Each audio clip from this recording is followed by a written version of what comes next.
भवानी जय शिवाजी। गुलाब भाऊ तुम आगे बढ़ो, हम तुम्हारे साथ हैं। गुलाब भाऊ तुम आगे बढ़ो, हम तुम्हारे साथ हैं। जय भवानी। जय शिवाजी। अरे आवाज कोणाचा?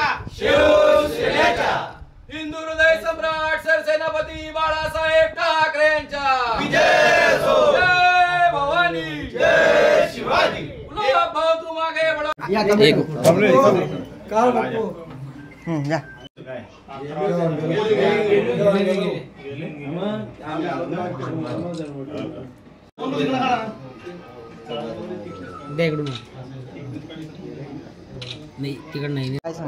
हे धरणगावमध्ये अनेक कार्यकर्ते जे उभाटामध्ये काम करत होते आणि जे मूळ आमचे पूर्वीचे सहकारी आहे त्यांनी आज एकनाथ शिंदे साहेबांच्या नेतृत्वाखाली या ठिकाणी शिवसेनेमध्ये प्रवेश केलेला आहे आणि मला तरी असं वाटतं की आमच्याकरता हा आनंदाचा क्षण आहे की आमचे जुनेच लोक जे आमच्याबरोबर नेहमी काम करत होते, आंदोलनं असतील किंवा संघटनेच्या वेगवेगळ्या उपक्रमामध्ये ज्यांचा सहभाग होत होता, आज ते सगळेजण एकाच परिवारामध्ये वापस आलेले आहेत।